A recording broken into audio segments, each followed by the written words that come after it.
Welcome back to the 50-Day O-Level Challenge. Today's a really pivotal moment in our journey. We're diving straight into the essential HTML list structures you absolutely have to know to totally ace your NIELIT M2-R5 practical exam. Seriously, master today's lesson and you've just unlocked a massive chunk of web structuring.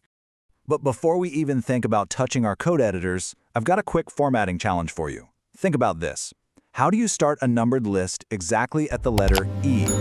Just keep that little puzzle in the back of your mind as we go, because by the end of this explainer, you're going to have the exact code to solve it. Okay, let's quickly run through our agenda. 1. Anatomy of web organization. 2. The HTML list matrix.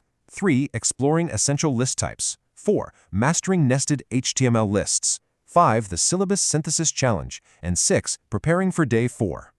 Let's jump into Section 1, Anatomy of Web Organization, Core Coding Structures.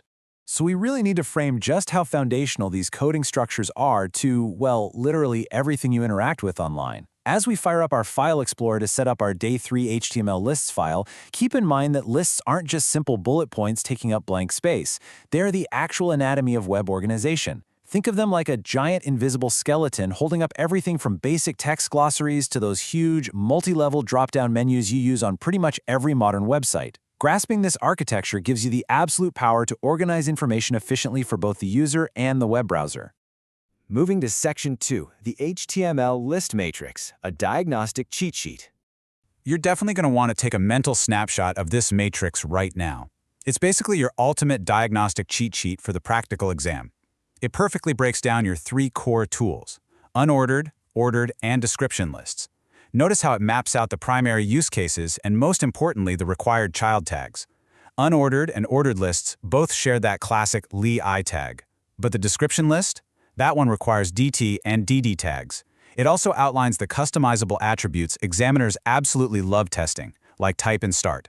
Section 3. Exploring essential list types, putting concepts to code. First up, when the sequence really doesn't matter, we use the unordered list with the UL tag. But here is a massive exam tip for you. Do not settle for the default markers. You need to know how to customize your list markers using the type attribute. By simply dropping in type equals square or type equals circle, you instantly transform those boring solid round bullets into a sleek square or an outlined circle. It totally proves to the examiner you know your attributes inside and out. Next up are ordered lists, which we use for sequential steps. And hey, this brilliantly answers our opening question. Remember that challenge about starting at the letter E? Look at how combining the type equals A attribute, which sets the list to uppercase letters, with start equals 5, literally forces your ordered list to start exactly at the 5th letter of the alphabet. It is such a simple piece of code, but examiners absolutely love using this trick to see if you actually understand attribute stacking. Now, before we look at the code for our third and final basic list, we have to realize that description lists play by totally different rules. They need a paired tag system that acts just like a lock and a key.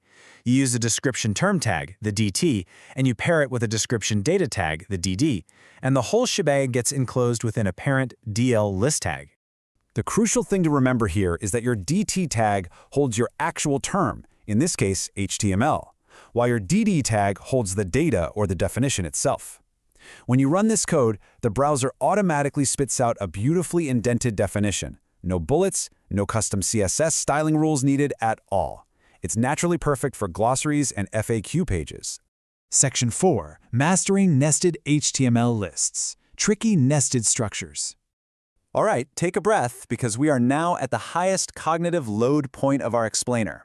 To build complex things like multi-level drop-down menus, your entire nested inner list has to physically live inside the parent list item tag, the LI.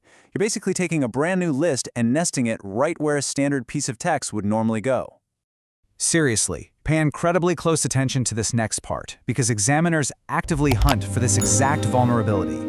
Do not close the parent li before opening your inner list. I'll say it again. Closing that parent li tag prematurely is the single biggest reason students flat out fail the structural validation part of the practical exam.